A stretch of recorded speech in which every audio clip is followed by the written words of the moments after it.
Masechet Baba Batra, Daf Samer Tet. On va commencer par Samer Het Amoud Bet, la Mishnah qui est au bas de la page.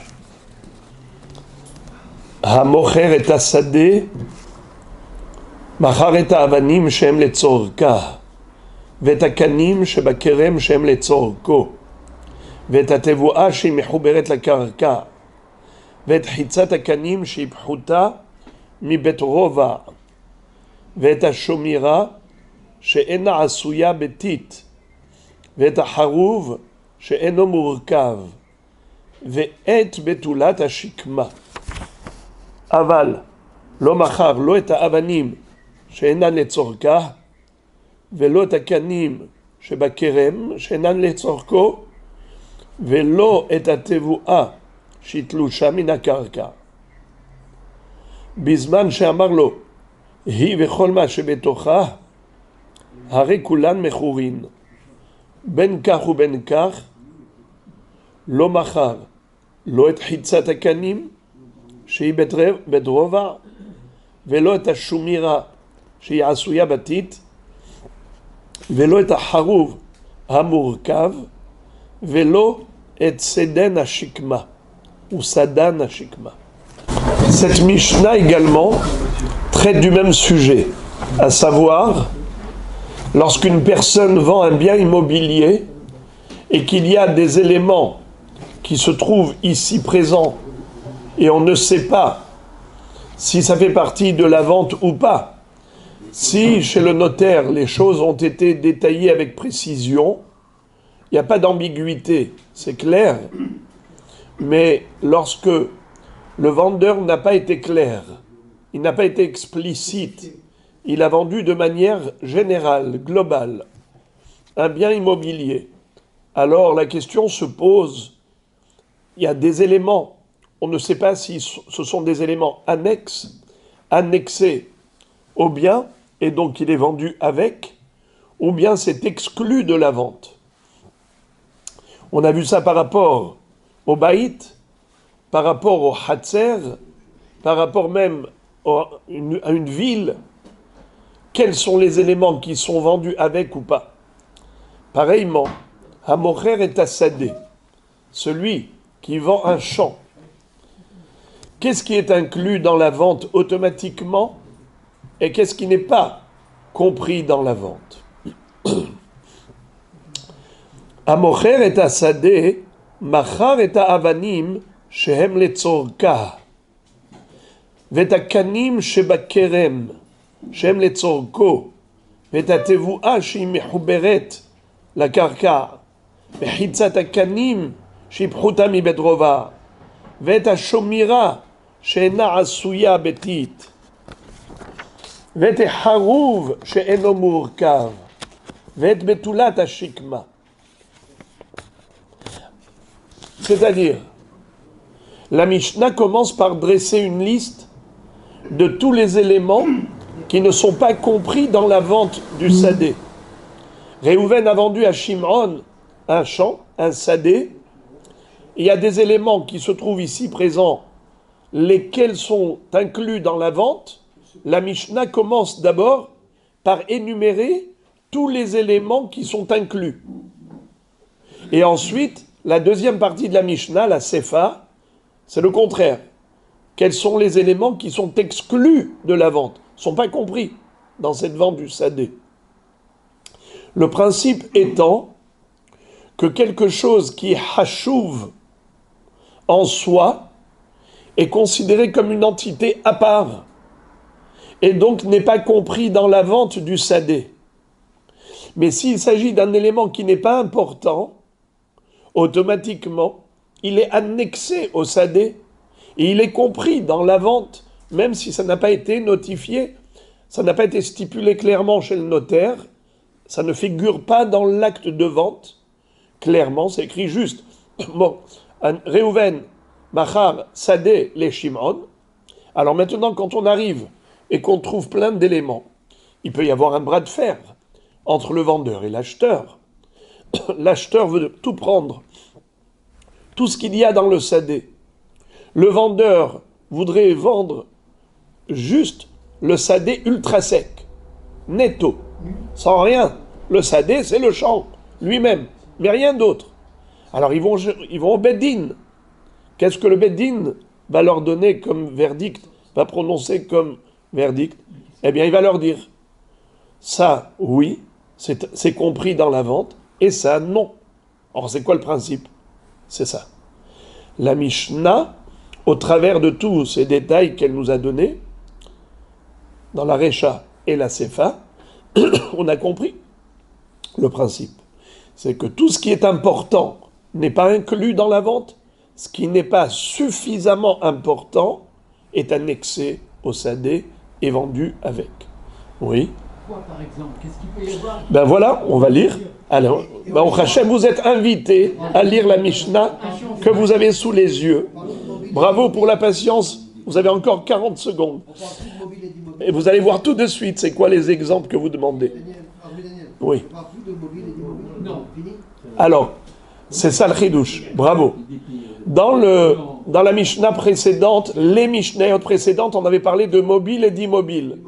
Là, ici, on va voir que même des éléments mobiles sont compris dans la vente et parfois même de l'immobile, mais ça dépend de l'importance de la chose. Maintenant, c'est une question d'importance. Regardez. Amocher et asadeh, machar et avanim, shehem letzorka. Les pierres sont mobiles et pourtant, elles peuvent être comprises dans la vente du sadé. Dans quel cas? Si ces pierres sont là pour servir le champ, c'est-à-dire utilisées au profit du champ. La Gemara va nous donner la définition. Quelles sont les pierres qui vont servir le champ? Ve'etakanim sheba kerem, et les roseaux qui se trouvent dans le vignoble. Comment ça s'appelle en français? Les tuteurs. Alors, les tuteurs du vignoble, Shem les tzorko, qui sont également nécessaires pour le vignoble. Ve'et atevua, sheim echuberet la karka. Également les céréales ou la production agricole qui est encore attachée au sol, ça fait partie du sadé. Ou encore, hitzat akanim, sheiphuta mi bet rova. Qu'est-ce que c'est que hitzat akanim?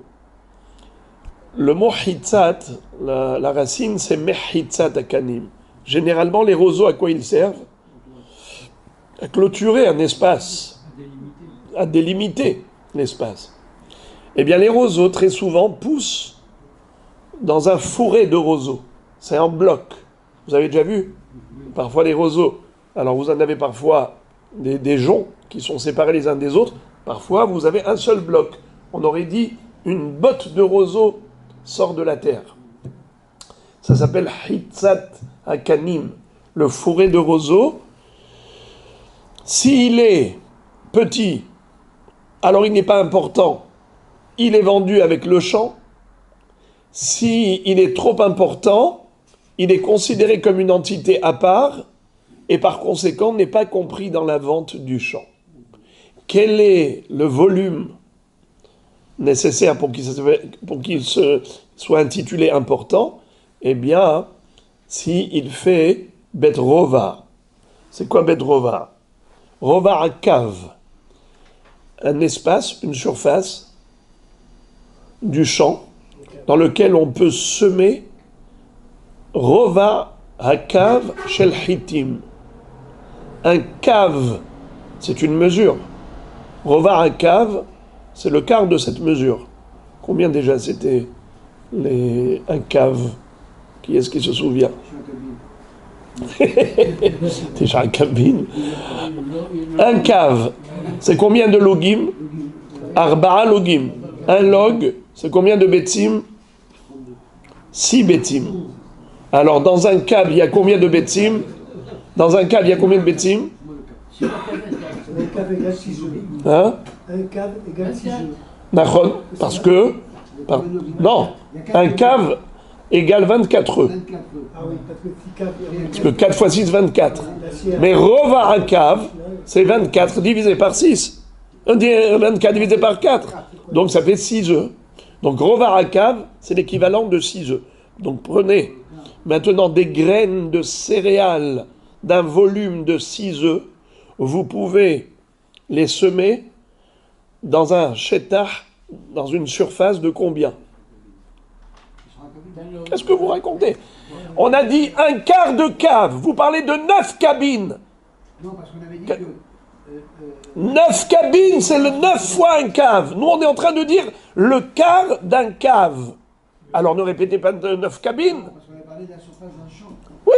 Alors, surface d'un champ qui correspond à la semaille, à l'ensemencement d'un quart de cave. Alors, un quart de cave, on a dit, c'est combien le volume d'un quart de cave? 6 œufs. Qu'est-ce qu'il y a dans ces 6 œufs-là?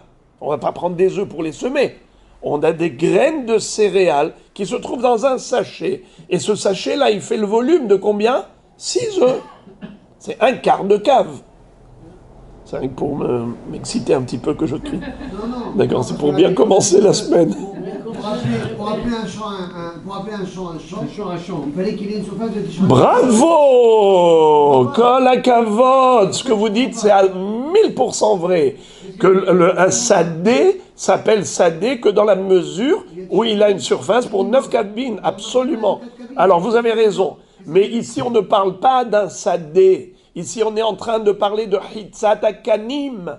Pour que cette botte de roseau soit considérée importante, il faut qu'on puisse clôturer tout un espace de combien?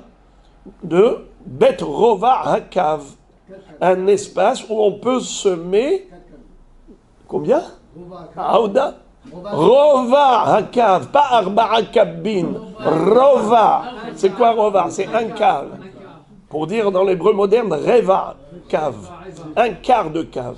Alors si un cave, c'est 26 œufs, Nahon, puisque un log égale 6 betzim, un cave égale 4 login, 4 fois 6, 24, le quart de 24, c'est 6, donc ça nous fait 6 œufs. Ce volume, prenez un sachet où on peut mettre 6 œufs, mettez que des graines de blé. Ce sachet de graines de blé, maintenant je vais aller le semer.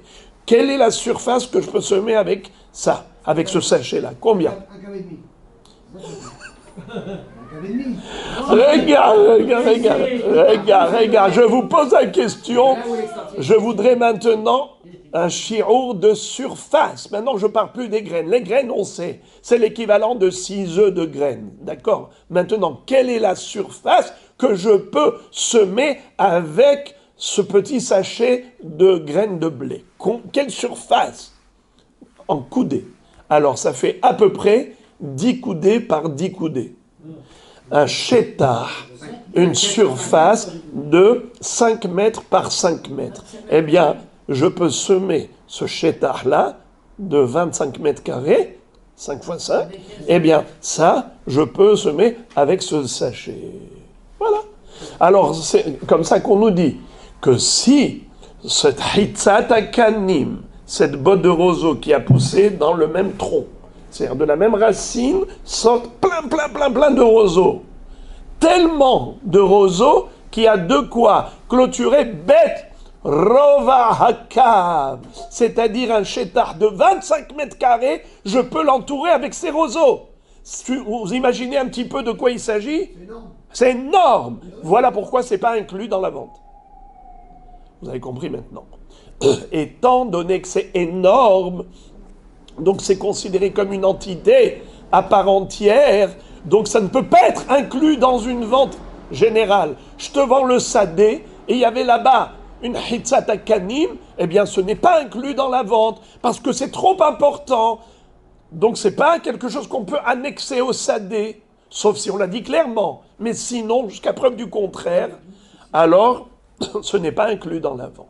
Mais si le volume de cette botte de roseau qui a poussé de la même racine était inférieur à Bet Rova, alors dans ce cas-là, c'est vendu avec le sadé, même si ça n'avait pas été stipulé clairement. Étant donné que ce n'est pas tellement important, Donc c'est dans le sadé, quand il lui a vendu le sadé, il lui a vendu hitzat hakanim avec le sadé automatiquement. Ve'et hashomira she'ena asuya betit.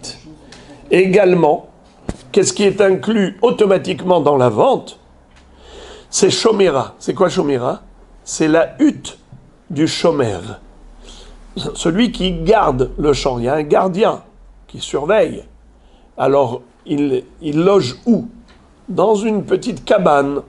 Ça s'appelle shomira. Elle est fabriquée avec des roseaux, toutes sortes de branches. Alors, en général, pour que ce soit solide, on rajoute du tit. Du tit, c'est de l'argile.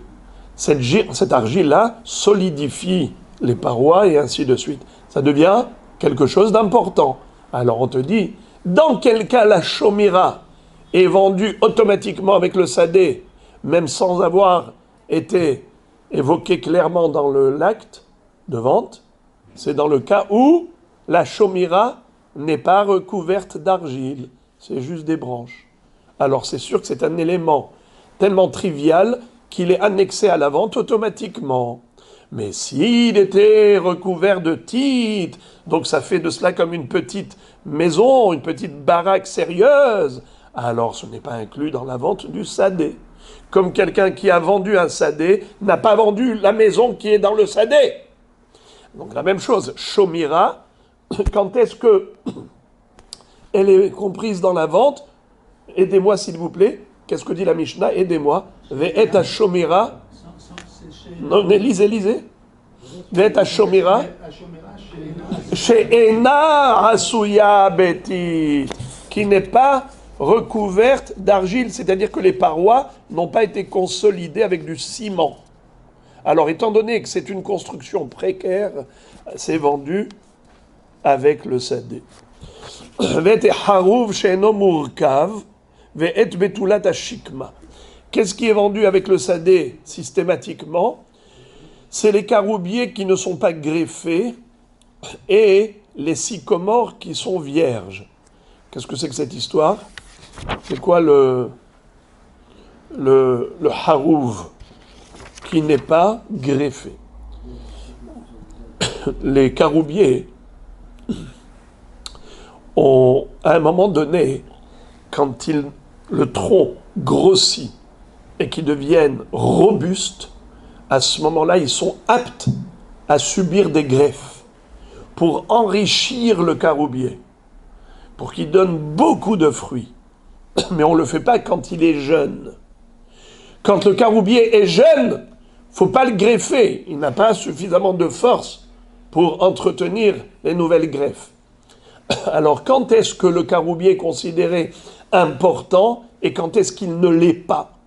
Eh bien, avant l'âge de la greffe, il n'est pas important. Quand il a vieilli et qu'il est solide, désormais, on commence à le greffer. Ça s'appelle, comment ça s'appelle en hébreu, la greffe? Bravo. Harouv hamurkav, le caroubier greffé. Celui-ci est important. Harouv chez Eno Murkav, c'est le caroubier qui n'est pas greffé. Lequel est compris dans la vente systématiquement? Celui qui n'est pas greffé. Celui qui n'est pas important est annexé au champ. Mais celui qui est déjà greffé, donc il est déjà important, il est célèbre, il est connu. Ah, ça c'est le caroubier qui est déjà greffé. C'est comme un champ à part. Je t'ai vendu ce champ, mais pas les deux. Donc le caroubier n'est pas inclus dans la vente s'il est greffé, comme on va le voir immédiatement.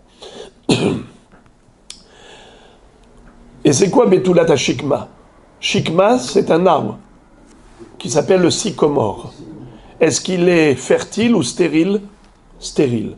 Ça s'appelle en hébreu Atse Srak. Il ne donne pas de fruits.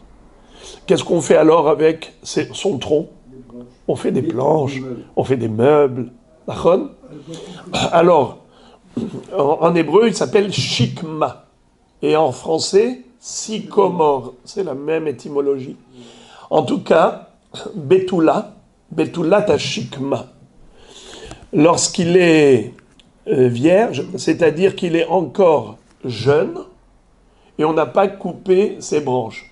Parce que quand il grandit, on coupe ses branches plutôt grâce à la coupure des branches, le tronc grossit et on peut en faire des poutres pour le plancher des maisons et pour les toits et ainsi de suite, ou des meubles. Alors, quand est-ce que la shikma, le sycomore, est vendu avec le champ systématiquement, et quand est-ce qu'il n'est pas vendu? Quand est-ce qu'on l'appelle betulat ashikma, le sycomore vierge? C'est quand on lui a pas encore coupé les branches et le tronc n'a pas encore grossi. Mais si c'est le contraire, on lui a déjà coupé les branches, ça s'appelle, à ce moment-là, on l'appelle comment? En hébreu, on va le voir dans la Mishnah, seden hashikma ou sadan hashikma. Vous savez c'est quoi sadan? Sadan, seden, c'est l'enclume, comme on dit en hébreu, entre le marteau et l'enclume. Ben hapatish ve'a sadan. Donc sadan hashikma, c'est quand on peut faire de ce tronc-là une enclume. Bon, mais kitsour. Voilà, 2 secondes juste. On a terminé la liste de tous les éléments qui sont vendus automatiquement avec le sadé, même si ça n'a pas été stipulé clairement, parce que ce ne sont pas des éléments importants. Mais maintenant, on va voir le contraire. Quels sont les éléments qui ne sont pas vendus, parce qu'ils sont justement importants? Ou bien, merci beaucoup, soit parce qu'ils sont importants, soit parce qu'ils ne sont pas là pour servir le champ. Ils ne sont pas encore considérés comme des accessoires.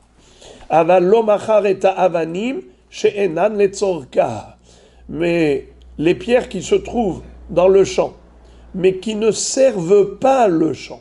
Et on verra dans la Gemara le sens de cette phrase.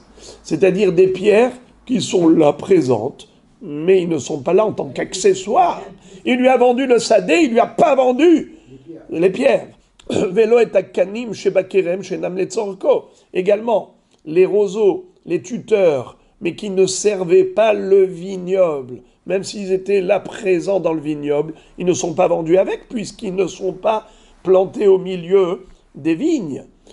Velo et atevua chez Itlusha minakarka.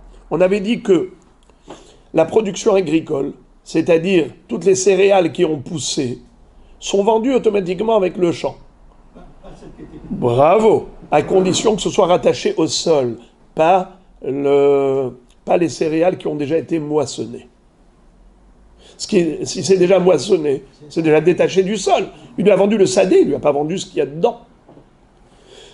Maintenant, la Mishnah conclut en disant Bisman she amarlo hi vechol ma shebetocha hare kulan mechurin. C'est-à-dire, s'il lui a dit clairement tout ce qui est dans le champ,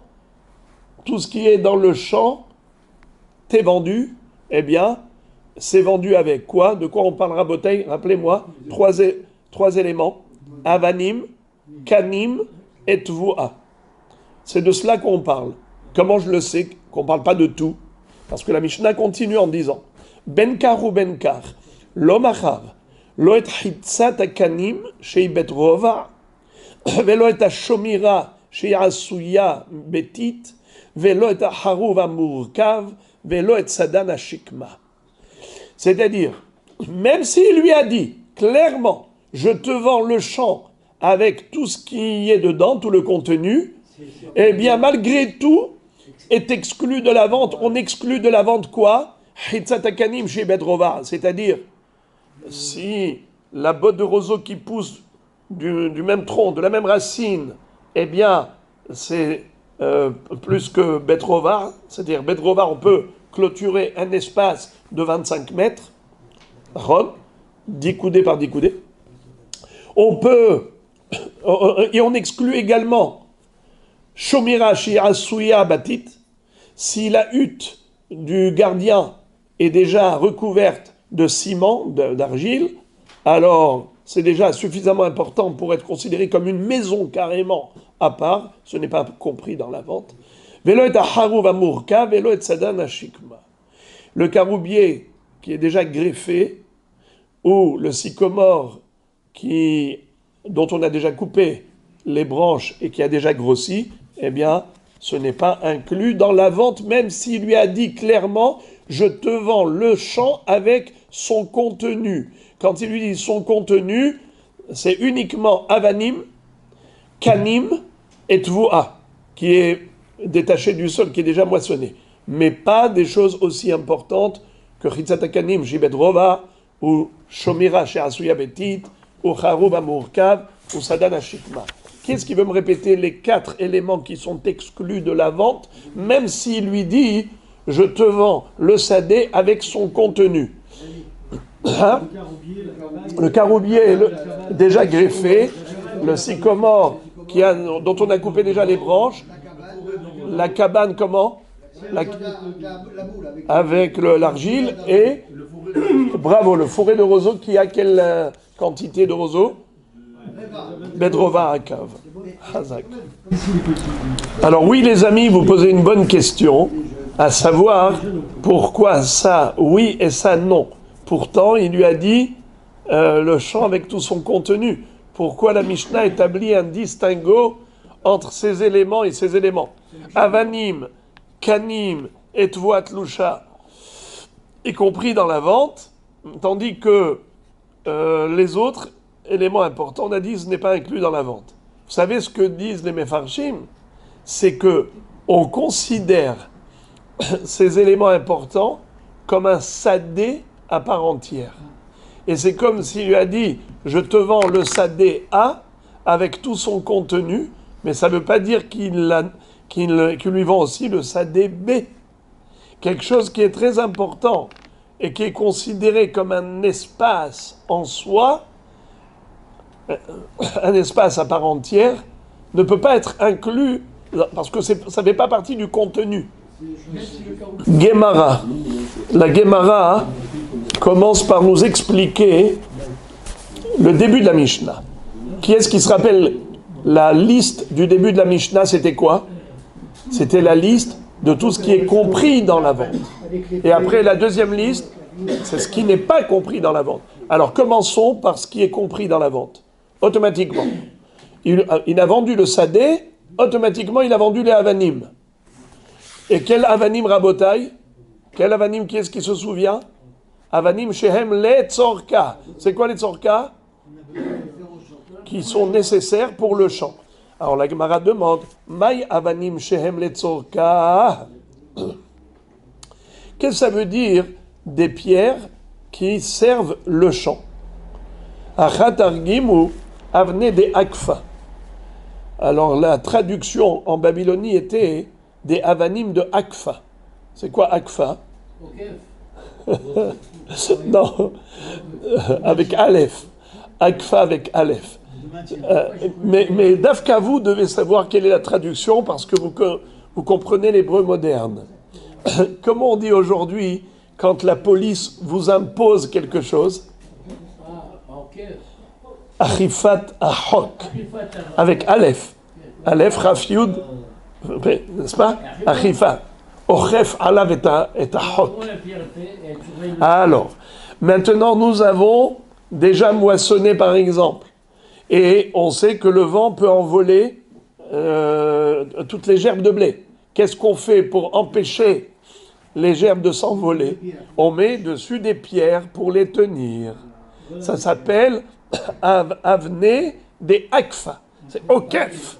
Ça veut dire, ça impose aux gerbes de blé de rester ici. Okef alav. C'est-à-dire que avec le poids des pierres, les gerbes de blé ne vont pas s'envoler. Alors, est-ce que ça s'appelle des pierres nécessaires pour le champ? Oui, c'est ça ce qu'on appelle les pierres vendues avec le champ. Ce sont les pierres qui sont nécessaires pour le sadé. Et c'est quoi les pierres nécessaires pour le sadé? Quel est le besoin du champ? Eh bien, pour retenir la récolte. Oula amar avani masdurot la gader, les gader.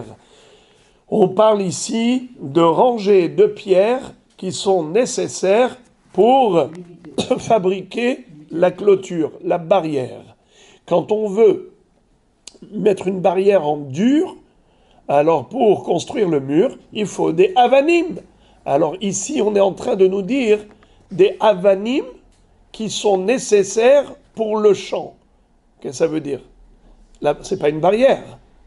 On parle des pierres qui sont nécessaires pour construire la barrière, qui va servir le champ, car la barrière, c'est pour protéger le champ. La Gemara dit Tane Rabbi Chia avanim tsevurot le gader tane sdurot. Pourtant, Rabbi Chia a dit qu'on n'a pas besoin que ce soit bien rangé, même si les pierres elles sont éparpillées. Tu dis non, ça veut dire pas éparpillées, c'est des monticules de terre mais qui sont pas bien rangés. Tu dis non, tane sdurot. C'est uniquement lorsque on est à la dernière étape avant la construction du guéder. Elles sont déjà bien rangées pour fabriquer le guéder. Ok, maintenant, la Gemara va analyser la Mishnah, même ces traductions-là qu'on a vues. C'était quoi les deux traductions de Avanim Shem Letzorka? Machar et Avanim Shem Letzorka. Les Avanim nécessaires pour le champ. Rappelez-moi s'il vous plaît les deux explications. Est-ce que c'est nécessaire pour la production du champ, pour retenir les gerbes de blé pour pas qu'elles s'envolent, ou bien est-ce que c'est nécessaire pour le champ lui-même, le clôturer, pour la clôture? Elles sont plus au milieu, ces pierres-là. Hein? Disposées dans le milieu. On voit tout de suite cette qui servent à ça, cette qui servent à ça. C'est-à-dire, on ne dit pas que c'est la même chose. C'est justement deux explications diamétralement opposées. Alors, la Gemara dit, ces deux traductions-là, on va les analyser selon une mahloket entre Rabbi Meir et Chachamim qui figure dans Daf Ayin Het, qu'on verra Be'azrat Hashem dans 10 Dapim. C'est quoi la mahloket là-bas? C'est à savoir quelqu'un qui vend un kérem, un vignoble. Qu'est-ce qui est inclus dans la vente? Qu'est-ce qui est compris systématiquement? Alors, vous dites les tuteurs, bravo. Mais il n'y a pas que ça. La question est de savoir, est-ce que des éléments qui font partie, qui sont toujours régulièrement là-bas, ça c'est sûr que c'est vendu avec, mais des éléments qui ne sont pas toujours présents dans le vignoble, ils sont là de manière optionnelle, en effet, ils sont là de manière provisoire, on peut s'en servir pour le vignoble, mais ce n'est pas toujours ici. Ce sont des choses qui sont déplaçables. Est-ce que c'est vendu avec le vignoble ou pas? Mahloket. Rabbi Meir et Chachamim. Rabbi Meir dit que tout est vendu. Tout ce qui est accessoire du vignoble, c'est vendu, même des choses qui ne sont pas régulièrement présentes dans le vignoble. Mais Chachamim disent que c'est uniquement des choses qui sont régulièrement présentes dans le vignoble, c'est ça ce qui est vendu avec. Les accessoires qui sont toujours présents, mais des accessoires qui sont mobiles, parfois on s'en sert ici, parfois on va les prendre ailleurs, eh bien ce n'est pas vendu. Donc, pour le dire autrement, il est plus facile d'acheter selon Rabbi Meir que selon Chachamim. Pour Rabbi Meir, tout est inclus dans la vente. Tous les accessoires, qu'ils soient permanents ici dans le vignoble ou qu'ils soient provisoirement dans le vignoble, à partir du moment où ils étaient là, il a vendu le vignoble, tous les accessoires vont avec, même des accessoires qui sont mobiles et déplaçables et qui, en effet, ne sont pas toujours présents. Alors que pour Chachamim, non, c'est uniquement ce qui est permanent. Même si c'est mobile, mais permanent, c'est vendu avec le kérem. Mais pas des éléments qui sont déplaçables et que l'on déplace. Alors, maintenant la Gemara va analyser. Regardez comment c'est beau.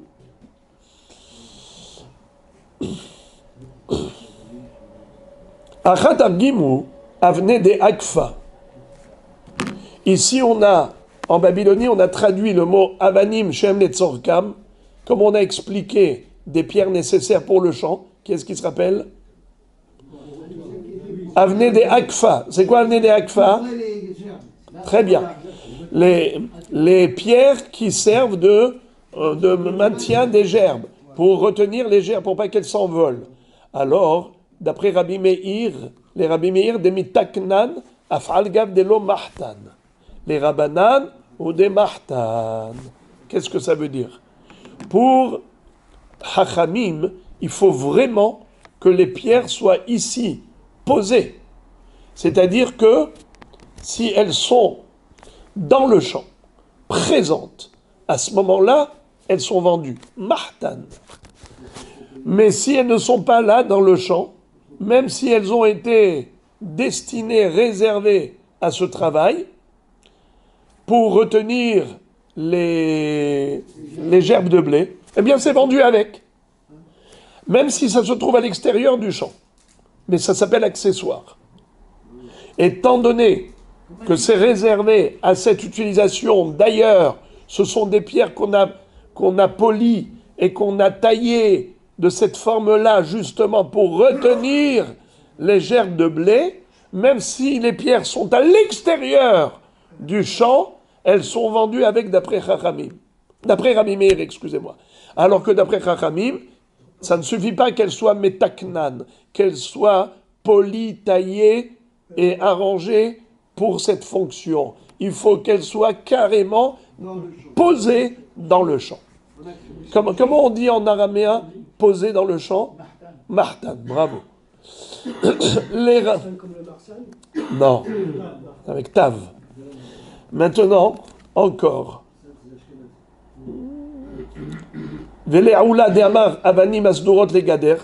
Maintenant, d'après la traduction de Oula, qui avait dit que, qu'est-ce que c'est que des pierres nécessaires pour le champ? Ce sont des pierres qui ont été rangées pour fabriquer la barrière. Les Rabbi Meir des Metaknan, Afalgav de lo Sadran, les Rabbanan ou des Sadran. C'est-à-dire, d'après Rabbi Meir, on n'a pas besoin que ce soit vraiment Messoudar. Juste des avanim qui sont déjà bien taillés, de manière à pouvoir fabriquer le mur de la clôture, c'est suffisant, même si ce n'est pas bien rangé. Alors que, pour Hachamim, quand est-ce que ce serait inclus dans la vente? Uniquement si c'est déjà poli, taillé, et aussi bien rangé pour fabriquer la clôture. Très bien, on continue. On a appris Ve'etakanim sheba kerem shehem letzorko. On a dit que les roseaux qui se trouvent à l'intérieur comment on appelle ça, excusez-moi, les tuteurs, les roseaux du vignoble sont vendus avec. Et la Gemara, elle demande au début, parce que c'est pas écrit tuteur, c'est écrit kanim, sheba kerem, des roseaux qui se trouvent dans le vignoble. Et la Gemara demande, elle demande naïvement, la Gemara dit kanim may aveditayu, quelle est la fonction des kanim, des roseaux, au profit du vignoble? La Gemara répond kanim amehullakim chez marmidim tahat gefanim, c'est-à-dire que ce sont des roseaux dont on a fendu le sommet du roseau pour accrocher là-bas les grappes de raisin, pour pas que les grappes de raisin ne tombent par terre. Alors, ok, on a compris. Les Rabbi Meir, des Meshafian, Afalgav de lo Mukman, les Rabbanan ou des Mukman. Qu'est-ce que ça veut dire? Quand est-ce que ces roseaux sont vendus automatiquement avec le Kerem, avec le Sadé? C'est selon Rabbi Meir et selon Hachamim. Qu'est-ce que vous dites, Rabbi Moshe? Dans quel cas ils sont vendus ces roseaux? D'après Rabbi Meir et Hachamim? Oui, ça on a dit que c'est fendu. Mais maintenant, d'après la marloquette de Rabbi Meir et Hachamim, de quoi on parle ici? On parle de Meshafian, Afalgav de lo Mukman, et d'après Rabbanan, des Mukman. Qu'est-ce que ça veut dire?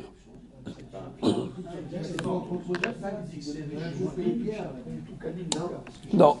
C'est-à-dire que pour Rabbi Meir, qui lui vend facilement avec le champ les objets, alors ici, il est suffisant que les roseaux ont été polis pour dire, ça y est, ils sont prêts à l'emploi, ils sont vendus avec.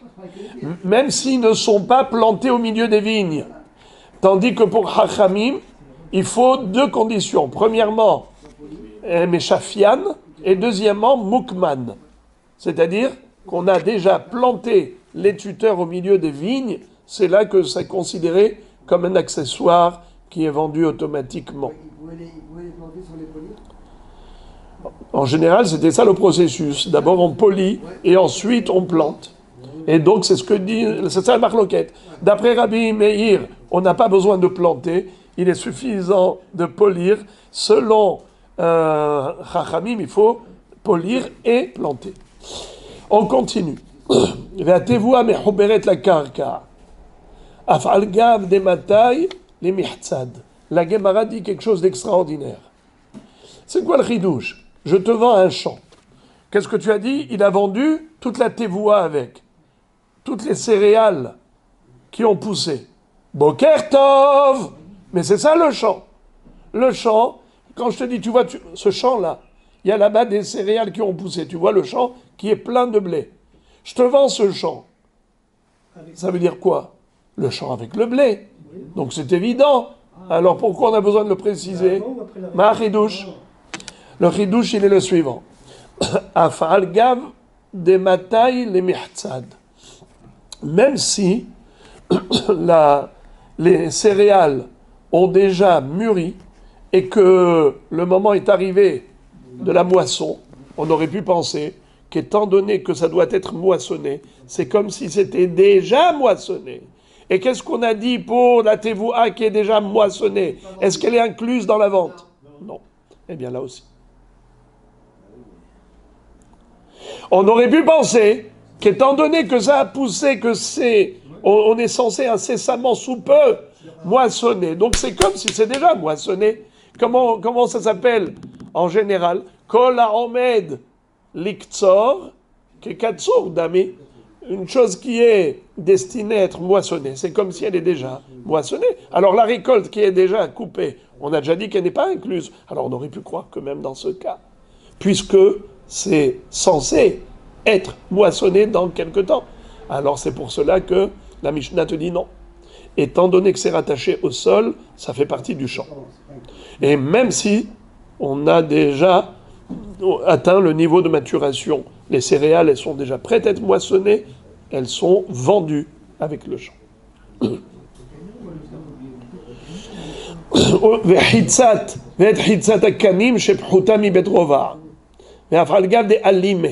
Qu'est-ce que ça veut dire? Nouvelle partie de la Mishnah. Et on a dit que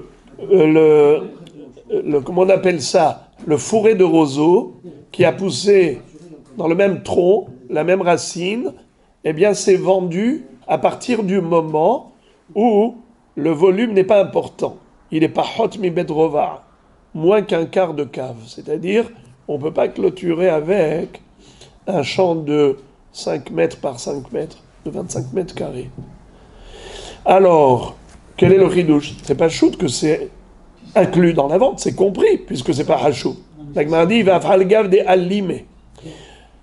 Le chidouche est que même si les roseaux étaient épais, solides, nous aurions pu croire que, étant donné que ce sont des roseaux qui sont importants parce qu'ils sont forts, épais, solides et on peut les utiliser, alors on aurait pu croire que même si c'est un volume inférieur à Rovar à cave, c'est considéré suffisamment hachouv pour ne pas être inclus dans la vente. C'est ça la hidouche, ce que c'est inclus dans la vente, même si c'est allimé, étant donné que la quantité, le volume est inférieur à Rovar à cave.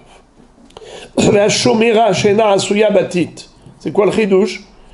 Tu me dis que la hutte en roseau, elle est vendue, puisqu'elle n'est pas recouverte de tit.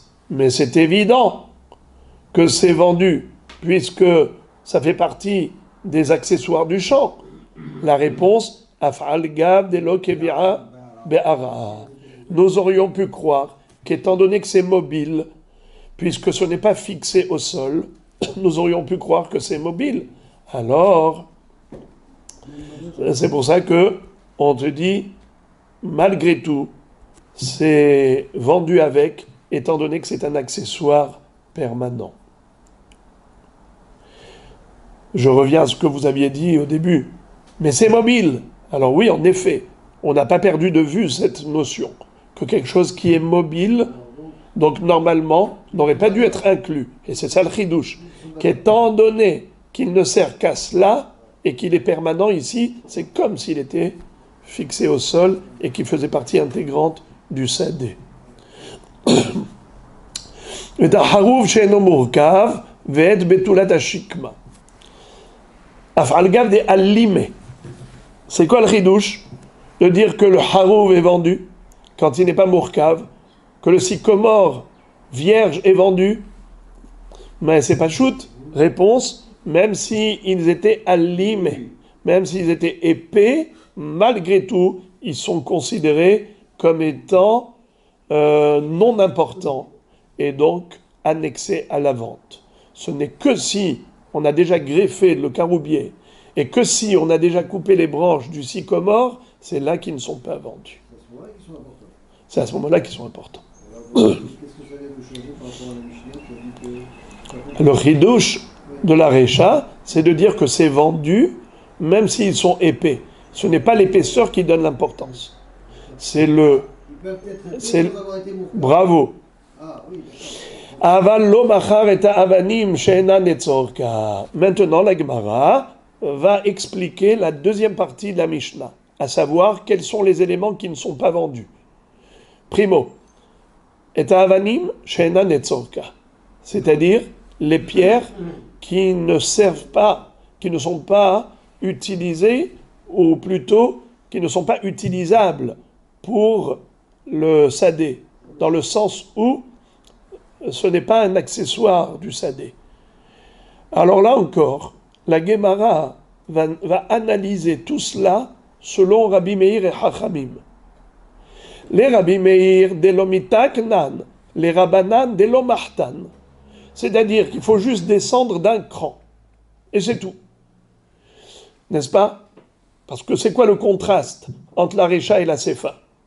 La Récha, on a cité tout ce qui est vendu avec automatiquement, et la Sefa, c'est ce qui n'est pas vendu avec le chant. Quelle est la limite entre le oui et le non? Eh bien, c'est juste un détail. Par exemple, pour Rabbi Meir, on avait dit que les pierres qui sont vendues avec le chant, c'est quelles pierres? Des pierres qui sont, bravo, taillées. Alors, on avait vu que ça dépend de la traduction. Les pierres qui sont... parce que vous parlez de tailler. Attendez. Bravo, Hazak. Parce que déjà, maintenant, on est en train d'analyser. C'est ça la difficulté. Vous savez pourquoi ici c'est un peu difficile? Pourquoi? Parce que c'est une mahloquette dans une mahloquette. C'est quoi la mahloquette dans la mahloquette? Mahloquette Rabbi Meir et Chachamim, et mahloquette, quelle est la traduction? C'est-à-dire quelle est l'explication quand on a dit avanim shehem letzorka et avanim shelo letzorka? De quel pied on parle déjà? C'est quoi letzorka et c'est quoi le letzorka? Qui est-ce qui peut me rappeler? Par exemple, à ouvrir la tévoie pour pas qu'elle s'envole. Il y a des usages dans les pierres, de toute façon. Non, c'est pas. Moi, ce que je veux entendre, c'est qu'on me dise il y a deux Pirushim, il y a une mahloket entre Oula et Anshe Bavel. Alors, d'après Oula, on parle des pierres qui vont servir de clôture, et d'après Bnei Bavel, de quoi retenir la tevoua pour pas qu'elle s'envole. Donc ce sont deux traductions totalement différentes. Alors maintenant, ces deux traductions, il faut les analyser d'après qui? D'après Rabbi Meir et d'après Rabbanan. Alors c'est la difficulté, parce qu'on a une mahloquette dans une mahloquette. Alors tu prends d'abord la première traduction, et tu la passes dans le filtre de Rabbi Meir et Chachamim. Après tu prends la deuxième traduction, et pareil, tu vois, d'après Rabbi Meir et Chachamim. Alors prenons la première traduction, c'était laquelle? Qu'est-ce que c'est que Avanim Letzorka? Hein? Non, maintenant je parle de la première traduction. Très bien.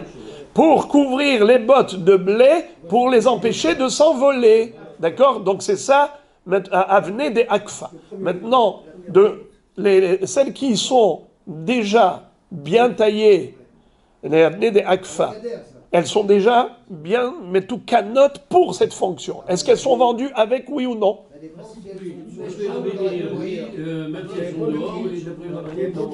Hazak ou Barour.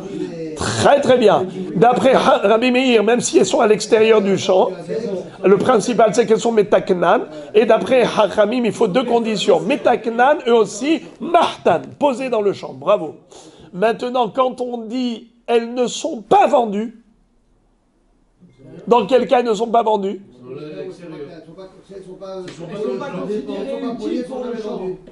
Alors il faut me dire d'après Rabbi Meir ou d'après Chachamim.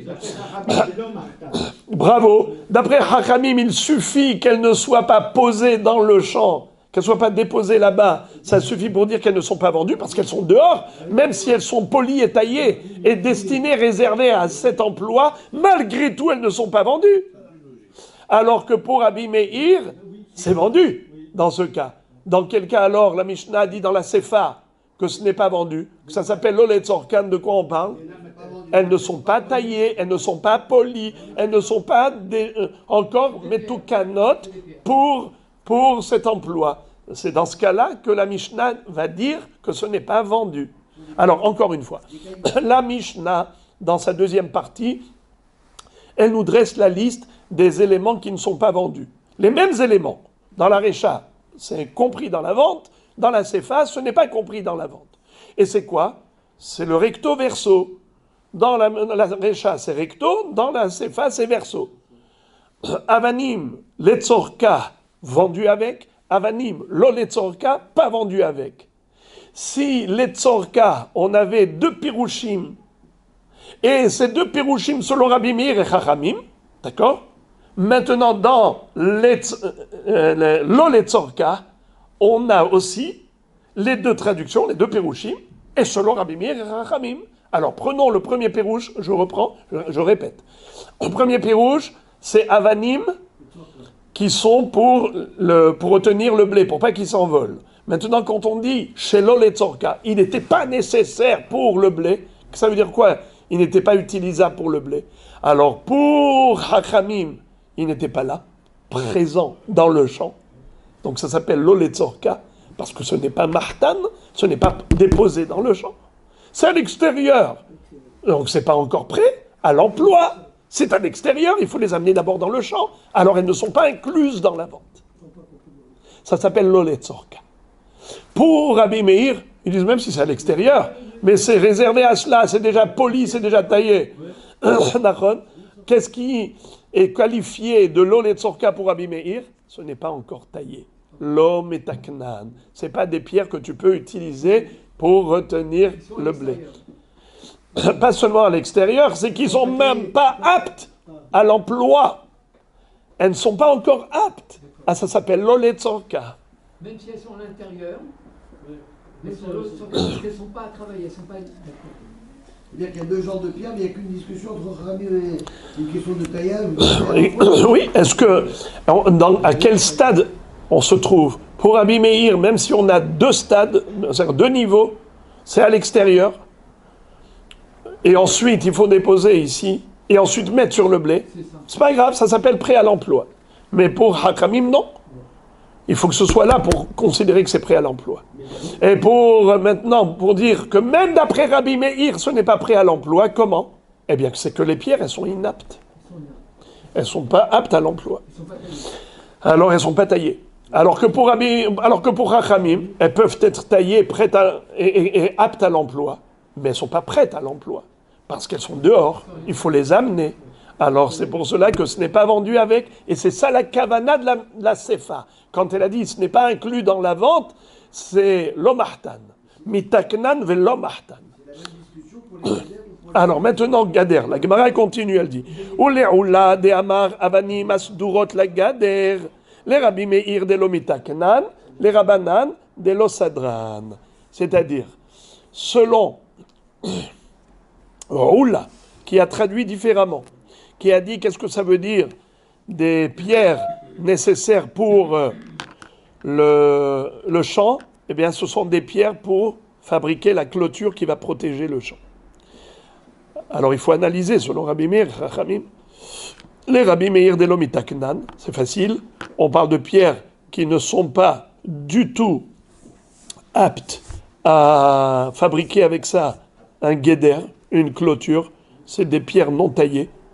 Les Rabbanan de l'Osadran, d'après Chachamim, même si elles sont taillées, mais étant donné qu'elles ne sont pas arrangées et rangées une sur l'autre pour fabriquer le guéder, ça ne s'appelle pas un tashmish kavua, et par conséquent, elles ne sont pas vendues.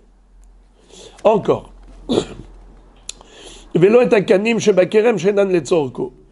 Les roseaux qui se trouvent dans le vignoble, qui ne sont pas nécessaires, qui ne sont pas utilisables pour le vignoble. Mazé, les Rabbi Meir de l'Omeshapian, les Rabbanan de l'Omukman. Encore une fois, analysons. Qu'est-ce que ça veut dire des roseaux, des tuteurs qui ne sont pas vendus avec le vignoble parce que elles ne sont pas utilisables pour le vignoble. Qu'est-ce que ça veut dire ne sont pas utilisables? Les Rabbi Meir de l'Omeshapian, les Rabbanan de l'Omukman. Pour Rabbi Meir, on parle des roseaux qui n'ont pas été polis. Et pour Chachamim, même s'ils ont été polis, ils ne sont pas vendus. Mais ils ne sont pas vendus à partir du moment où ils n'ont pas encore été plantés au milieu de la vigne. Pour Chachamim, pour que ce soit vendu, il faut que ce soit planté au milieu de la vigne. Si ce n'est pas planté au milieu de la vigne, ça s'appelle pas utilisé pour le vignoble. Pas utilisable. Dans le sens où il faut d'abord les amener, les planter au milieu, pour dire que maintenant tu peux mettre dessus des grappes de raisin. Mais tant que tu as un stade avant l'utilisation, ça ne s'appelle pas encore utilisable. Parce que où est-ce qu'il est le roseau? Où est-ce qu'il est le tuteur? Il est posé par terre là-bas. Qu'est-ce qu'il faut faire? Il faut l'amener de là-bas, le planter d'abord au milieu de la vigne et ensuite percher la grappe de raisin dessus. Eh bien, pour Chachamim, ça ne s'appelle pas que c'est déjà prêt à l'emploi. Puisque ce n'est pas prêt à l'emploi, alors ce n'est pas vendu. Ça s'appelle Kanim Shelo Letzorko. Tandis que pour Rabbi Meir, même si c'est posé par terre, c'est vendu. Quand est-ce que c'est pas considéré vendu, Rabodaï? Quand est-ce, d'après Rabbi Meir? L'homme échappian. Bravo. Qu'est-ce que ça veut dire? Ce n'est pas poli. Ce n'est pas encore poli. Il n'a pas poli les roseaux. Velo et atevu atlusha min hakarka va'afal gav letzricha le'ara. Et on a dit que la tevoua, qui est déjà détachée du sol, n'est pas incluse dans la vente. C'est quoi le chidouche? Boker Tov. C'est comme si je te disais, je t'ai vendu la table, mais je t'ai pas vendu l'armoire. Mais c'est évident, l'armoire, elle n'est pas vendue avec la table. Si tu as des céréales posées par terre dans le sadé, dans le champ, il lui a vendu que le champ, pourquoi est-ce qu'il va lui vendre aussi les céréales? Mais les céréales, elles sont déjà moissonnées, elles ne font pas partie du sol. La réponse, même le chidouche est le suivant. Même au cas où, on a besoin de laisser les céréales par terre dans ce champ. Pourquoi faire? Vous savez à quoi cela servait? Intéressant. Il y avait deux... Hein? Presque. C'est qu'elles grossissent. C'est qu'elles grossissent. Les grains deviennent plus charnus par l'humidité du sol. Et ensuite, il y a une autre utilisation du sol, c'est pour justement laisser sécher et durcir les grains pour les moudre. Alors on aurait pu croire qu'étant donné que ces céréales ont encore besoin de la terre, alors c'est vendu avec la terre, puisqu'ils ont besoin de la terre. C'est pour ça qu'on te dit non, étant donné qu'il a déjà moissonné, c'est talouche, minakarka, c'est détaché du sol, ce n'est pas vendu avec le sadé. Velo hitzat kanim, shibet rova. Et on a dit qu'on n'a pas vendu la botte de roseau.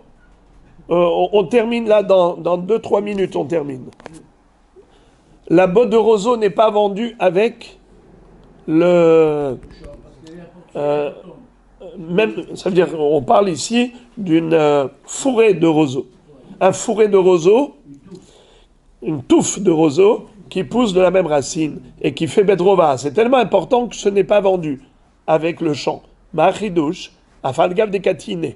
Même si les roseaux sont très fins, on aurait pu penser que dans ce cas-là, c'est pas important. Kamash marlan, que oui, c'est important et c'est vendu avec. Et ce n'est, excusez-moi, c'est important et pas vendu avec. Amar Rabbi Chiya bar Abba Amar Rabbi Yochanan, lo chitzatakanim bilvad, ela afilu aruga ktana shel besamim v'yesh la shem ifnei atzmah, ena nimkeret imah. Pas seulement par rapport à des roseaux qu'on a dit ça, que ce n'est pas inclus dans la vente, mais même une petite parcelle de terrain qui est inférieure à Bedrova, moins de 25 mètres carrés, si c'est considéré important, parce qu'ils plantent là-bas des parfums, des plantes parfumées pour faire du parfum, c'est tellement important que ce n'est pas inclus avec. C'est-à-dire, les plantes ne sont pas vendues avec.